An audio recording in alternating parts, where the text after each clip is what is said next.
Hello दोस्तों, नमस्कार। मेरा नाम है धीरज पाठक और आप देख रहे हैं पाइपिंग बाय धीरज। दोस्तों, जैसा कि मालूम है, हमारे चैनल पे हमेशा मैं दिखाता रहता हूँ पाइपिंग से रिलेटेड क्वेश्चंस और आंसर्स की एक सीरीज़, जिसमें हम लोग बात करते हैं डिफरेंट टाइप्स के पाइपिंग कंपोनेंट्स के ऊपर और बहुत सारे क्वेश्चंस जो हमारे इंटरव्यू में पूछे जाते हैं related to pumps, motors, isometric drawings, PNID और भी बहुत सारी चीज़ें जो हम पाइपिंग का एग्जीक्यूशन करते टाइम में जो फेस करते हैं, जो सिचुएशंस हम लोग डील करते हैं साइट पर, तो ये सारी चीज़ों का डिस्कशन करता हूँ हमारे इस पाइपिंग के सीरीज़ में। यदि आप इस चैनल पर नए हैं तो कृपया सिर्फ सब्सक्राइब कराएं और बेल आइकन भी दबाएं, जिससे कि जब भी हमारा कोई भी नया वीडियो आएगा तो आप तक जल्दी से जल्दी पहुँच सके। दोस्तों, कृपया बने रहें इस चैनल पे और देखते रहें piping by Dheeraj. Okay, let's start. Our today's topic is motor. Now we are going to talk about the motor, working principle, types, functions, advantage and disadvantage and the difference between motor and pumps. Okay, अभी हमने last video में हमने जो चर्चा किया था, हमने discuss किया था पंप के ऊपर, उसके भी advantage, working principle, disadvantage, functions, types, ये सारी चीज़ों के बारे में बात किया था। और सेम उससे रिलेटेड मोटर्स भी हैं जो अभी आज हम डिस्कस कर रहे हैं। तो हम फर्स्ट बात करेंगे कि वर्किंग प्रिंसिपल क्या होता है मोटर का। यदि मोटर के वर्किंग प्रिंसिपल की बात करें, उसके पहले हम देखना चाहेंगे कि इसमें क्या क्या कंपोनेंट्स होता है।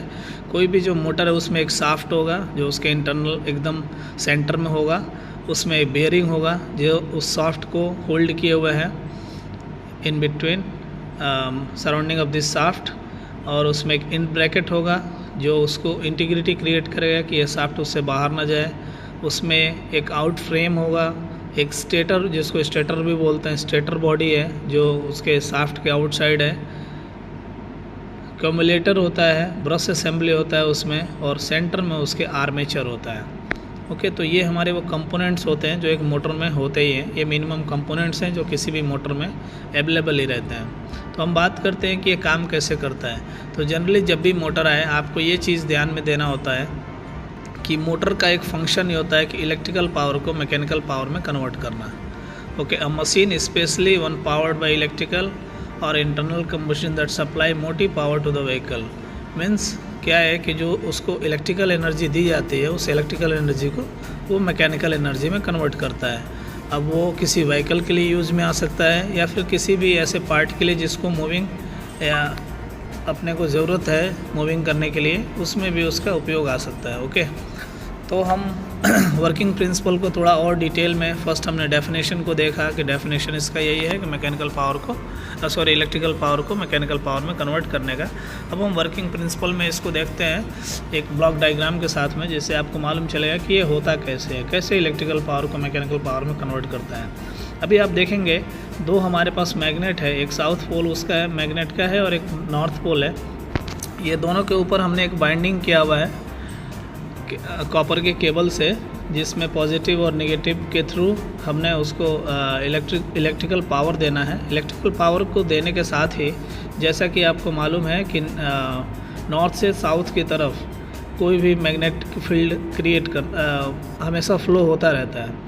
तो उस डायरेक्शन में यदि उसके ऊपर हमने कुछ केबल लगा के और साथ में इलेक्ट्रिकल पावर क्रिएट किया, तो इसके बीच में यदि कोई भी सिलेंड्रिकल आइटम है, कोई भी एक राउंडिकल आइटम है, और उसमें भी यदि कोई आयंस है, जो आर्मेचर में अभी हम लोगों ने देखा लास्ट स्लाइड में, जैसा कि आर्मेचर है, ऐसा कोई भी सेंटर में कुछ ऐसा आर्मेचर देते हैं जिसमें पॉजिटिव और निगेटिव तरह के बाइंडिंग्स होते हैं या फिर ऐसी अवेलेबिलिटी होती है, ऐसा कोई चांस है, तो उस कंडीशन में एक ऐसा मैग्नेटिक फील्ड जो नॉर्थ से साउथ की तरफ जाता है, उसके ठीक अपोजिट साइड में अंदर में जो अवेलेबल है आर्मेचर में नेगेटिव और पॉजिटिव, तो नेगेटिव से पॉजिटिव की तरफ वो मूवमेंट करने लगता है। तो मतलब क्या हो गया कि हमने मैग्नेट को बाहर से इलेक्ट्रिकल पावर दिया, या तो इलेक्ट्रिकल पावर के थ्रू दें या फिर किसी भी मैग्नेटिक इंटरनल कंबशन इंजन के थ्रू दें, कैसे भी दें। यदि हम उसको पावर्ड करते हैं, उस दौरान जो उसके सेंटर में जो आर्मेचर है वो ऑटोमेटिकली मूव होने लगता है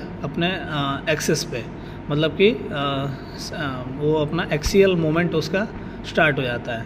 उसके मोमेंट करने से ही मैकेनिकल पावर का जनरेशन होता है। हमने दिया इलेक्ट्रिकल पावर और ये कन्वर्ट हो गया एक मैकेनिकल पावर में।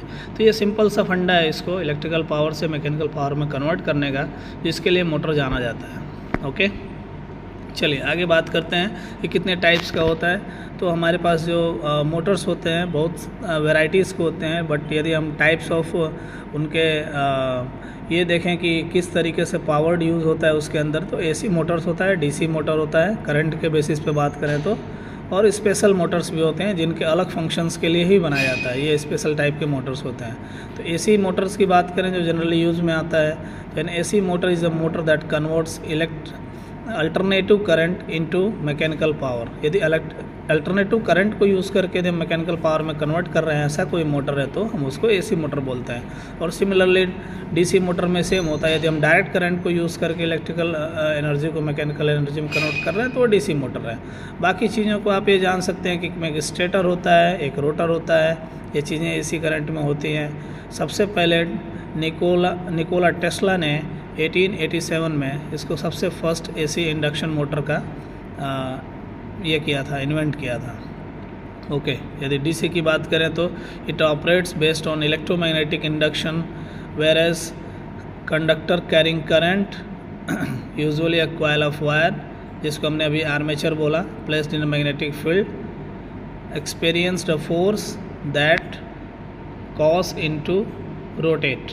जैसा मैंने बताया इलेक्ट्रिकल पावर आपने दिया, आपकी इलेक्ट्रिकल पावर के होने से नॉर्थ से साउथ की तरफ जो इलेक्ट्रोमैग्नेटिक वेव्स आ रही थी उसके ठीक अपोजिट में अंदर में यदि किसी आर्मेचर के पास या फिर किसी बाइंडिंग के पास या किसी सिलेंड्रिकल ऑब्जेक्ट के पास नेगेटिव और पॉजिटिव की पॉसिबिलिटी है, तो उसमें भी नेगेटिव से पॉजिटिव की तरफ एक दूसरा इलेक्ट्रिक फील्ड क्रिएट हो जाएगा जो हम उसमें लगे हुए ब्रश के थ्रू बाहर, मतलब जिसके चलते हम लोग वो चीज़ों को देख सकते हैं कि वो उसके मोमेंट से मोटर हमारा स्टार्ट हो जाएगा।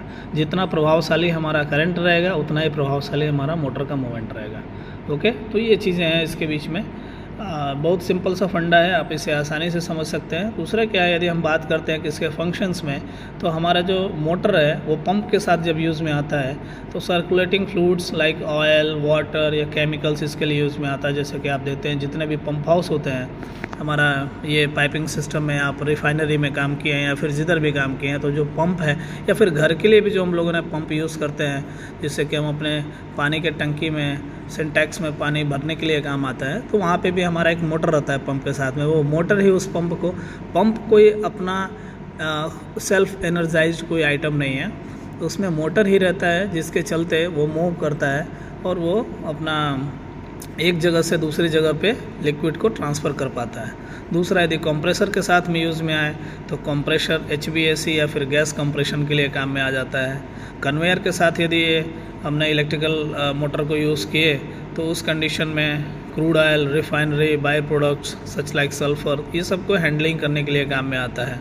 जनरली यदि आप सल्फ़र में कभी भी काम किए होंगे, जो रिफाइनरी में होता ही होता है, वो सबसे क्रूशियल एक यूनिट है किसी भी रिफाइनरी का, तो वो सल्फ़र हैंडलिंग के लिए जो बड़े बड़े कन्वेयर्स लगे रहते हैं वो भी मोटर्ड ऑपरेटेड रहते हैं। ओके, मिक्सचर एंड एगिटेटर्स लगे रहते हैं जिसके चलते यूनिफॉर्म मिक्सिंग यदि करना हो तो वहाँ पर भी ये सारी चीज़ें होती हैं। जैसे कि यदि कोई आप वाइन प्लांट वगैरह में हो या फिर ऐसे प्लांट्स में जहाँ पे काम कर रहे हो जिधर यूनिफॉर्म, या फिर किसी कॉस्मेटिक इंडस्ट्रीज़ में काम किए हों, तो उस कंडीशन में जो उसके मिक्सचर्स होते हैं उसके एगिटेटर्स के लिए बीच में कंटिन्यूसली मूवमेंट करने के लिए मोटर्स का यूज़ में आता है।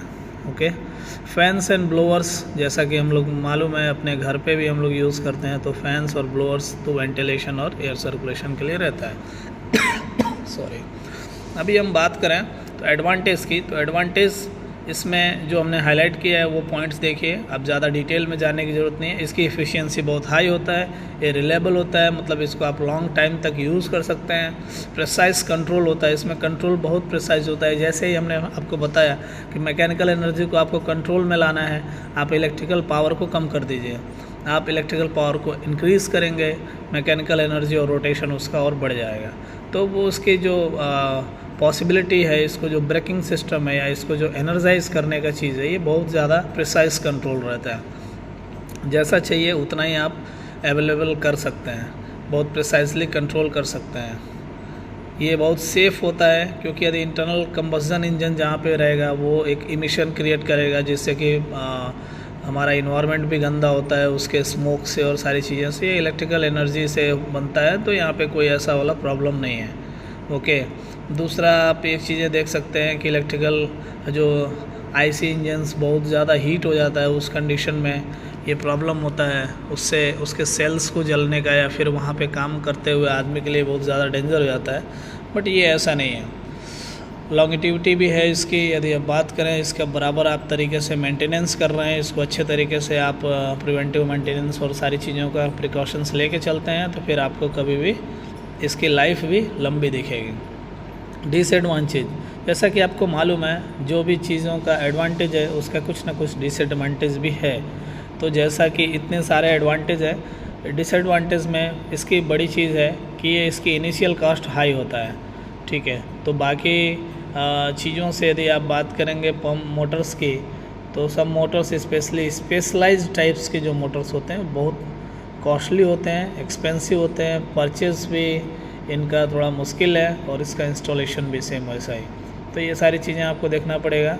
कॉम्प्लेक्स रिपेयर्स होता है, क्योंकि इसमें यदि कोई प्रॉब्लम आता है तो कॉम्प्लेक्सिटी थोड़ी रहती है, क्योंकि बहुत सारे इक्विपमेंट्स हैं इसके अंदर, कंपोनेंट्स हैं, जैसा मैंने आपको दिखाया भी है। तो वो सारी चीज़ें हैं, आपको केयर करना पड़ता है। डिपेंडेंस ऑन पावर सप्लाई, यदि पावर सप्लाई नहीं रहेगा तो मोटर काम नहीं करेगा। ये एक बहुत बड़ा चीज़ है और एक बहुत बड़ा डिसएडवांटेज माना जा सकता है इसको, क्योंकि यदि कोई आपके पास सप्लाई नहीं है फिर उस कंडीशन में आप उससे काम नहीं ले सकते हैं। फिर है heat generation. Heat generation IC engine से कम होता है, लेकिन होता तो इसमें भी है, क्योंकि कंटिन्यूसली मूविंग करने के चलते में इसके जो शाफ्ट है, जहाँ पे एक जो इसका आर्मेचर है वो हीट होने लगता है। तो ये सारी चीज़ें भी थोड़ी सी देखनी पड़ेंगी। इसके लिए इसमें कूलिंग के लिए फ़ैन्स लगे हुए होते हैं। इसका प्रिवेंटिव ओवर हीटिंग होने के लिए बहुत सारे फैंस और फिन्स वगैरह भी लगे होते हैं आउटसाइड में, जिसके चलते कि इसको प्रॉपर कूलिंग मिल सके, इसका सरफेस एरिया इंक्रीज़ हो और एयर के संपर्क में ज़्यादा से ज़्यादा रहे, जिससे इसका हीट जनरेशन कम हो सके। बट ये भी है कि इसका डिसएडवांटेज है, साइज़ और वेट का भी है। यदि आप बात करेंगे तो एक मोटर्स इतना बड़ा है, 2 टन 2.5 टन उसका वेट रहता है। उस कंडीशन में यदि आप एक बल्क मोटर्स की बात करें तो ये थोड़ा वेट और हाइट में भी बड़ा होता है। चलिए अब हम आज के सबसे लास्ट टॉपिक पे बात करेंगे कि मोटर और पंप के अंदर में डिफरेंट क्या है। क्योंकि क्या है, दोनों लोग कभी कभी लोगों को ये सारा कन्फ्यूज़न होता है, और ये इंटरव्यू में बहुत रिपीटेड टाइम्स ये क्वेश्चंस पूछा जा चुका है कि मोटर और पंप में क्या डिफरेंस है। तो हम जो आज बात करने वाले हैं, टोटल 6 टॉपिक्स फीचर्स के थ्रू हम बात करने वाले हैं कि क्या डिफरेंस होता है मोटर और पंप में। फर्स्ट यदि हम फंक्शंस के अकॉर्डिंगली बात करें तो इट कन्वर्ट्स, जो मोटर है वो कन्वर्ट्स करता है electrical energy into mechanical motion. मतलब इलेक्ट्रिकल टू मैकेनिकल के लिए हम मोटर को जानते हैं, लेकिन पंप का काम क्या होता है कि सिर्फ वो सप्लाई करता है फ्लूइड को एक जगह से दूसरी जगह पे। तो दोनों में बहुत ज़्यादा डिफरेंस है। पंप मोटर के साथ लगा ज़रूर होता है, लेकिन पंप को पावर करने के लिए मोटर हम यूज़ करते हैं, जो इलेक्ट्रिकल एनर्जी से पंप को मैकेनिकल एनर्जी प्रोवाइड करता है। लेकिन पंप का काम क्या है, उस मैकेनिकल एनर्जी से फ्लूइड को एक जगह पे जो लो प्रेशर में है उसको हाई प्रेशर जोन की तरफ भेजना, उसका प्रेशर इंक्रीज़ करके हाई प्रेशर की तरफ भेजना। तो ये ट्रांसफ़र ऑफ लिक्विड या गैसेस के लिए हम पंप को यूज़ करते हैं, और यहाँ पे ये इलेक्ट्रिकल एनर्जी को मैकेनिकल एनर्जी में कन्वर्ट करता है। दूसरा क्या है, एनर्जी सोर्सेस की बात करें तो इसके लिए इलेक्ट्रिसिटी चाहिए, और बिना इलेक्ट्रिसिटी के मोटर काम नहीं कर सकता है। दूसरा क्या है, पंप के लिए पावर्ड बाय मोटर और अनदर एक्सटर्नल सोर्स, उसके लिए भी चाहिए एक्सटर्नल सोर्स, जिसमें मोटर भी हो सकता है या फिर कोई दूसरा सोर्स होता है जिसके चलते उसको मोमेंट मिले। जैसे बहुत सारी जगहों पे आपने पुराने टाइम में देखा होगा तो मोटर्स नहीं लगे हुए थे, लेकिन उसकी जगह पे वो लोग कुल्लू का कुछ ना कुछ ऐसा ही एक टेम्परेरी यूज़ करते थे, जिससे कि लोग खुद ही खींचते थे, और उनके खींचने से एक रोटेशन मोमेंट क्रिएट होता था, जिसके चलते पंप एक जगह से कुएं की पानी को बाहर निकालने के लिए, इरिगेशन के लिए यूज़ में लाया जाता था। तो ये सारी चीज़ें भी हैं। दूसरा, यदि हम आउटपुट की बात करें तो रोटेशनल मोमेंट ही बस आप ले सकते हैं। यदि आप मोटर की बात करें तो मोटर हमेशा आपको एक रोटेशनल मोमेंट ही क्रिएट करके देगा, बट जो पंप है वो आपको एक्शन फ्लो मोशंस भी दे सकता है, straight motion, radical motions, flow and pressures के ऊपर में डिपेंड करता है, मोशन के टाइप्स पे डिपेंड नहीं करता है। दूसरा वर्किंग प्रिंसिपल में बात करें तो जो हमारा मोटर है, it uses electromagnetic fields to create rotation, और उसमें क्या होता है, इट क्रिएट्स सक्शन टू और प्रेशर टू मूव फ्लूइड, मतलब लो प्रेशर से हाई प्रेशर, एक प्रेशर पे काम करता है हमारा पंप, मगर इलेक्ट्रिकल से मैकेनिकल के लिए काम करता है हमारा मोटर, ऐसा है। टाइप्स की बात करें तो एसी मोटर्स होता है, डीसी मोटर्स होता है, स्टीपर मोटर्स होता है। पंप की बात करें तो वहाँ पे हमारा सेंट्रीफ्यूगल पंप्स होते हैं, पिस्टन पंप्स होते हैं, डायफ्राम पंप्स होते हैं। कॉमन एप्लीकेशंस की बात करें तो फैंस, कन्वेयर्स, इंडस्ट्रियल मशीन्स, ये सारे मोटर्स के ही एक ये हैं, एग्जांपल्स हैं।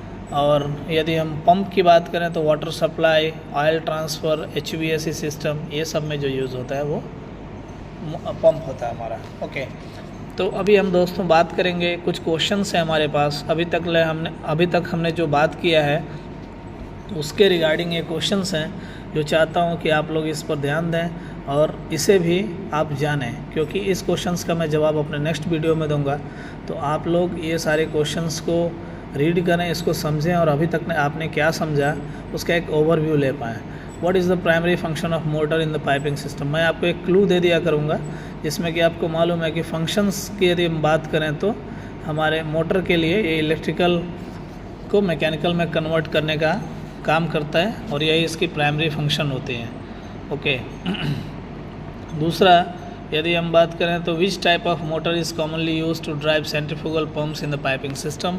ये आप ज़रूर देखें, क्योंकि मैं चाहता हूँ कुछ आप भी इन चीज़ों को आगे लेके जाएं, जिससे कि आप हमारे नेक्स्ट वीडियो में इसके जवाब को, इसके आंसर्स को आप लोग सुन सकें। Okay, what is the role of coupling in the motor pump assembly. What is the significance of motors RPM in the piping system. What is the purpose of motors insulation class of piping system. तो ये सारे questions हैं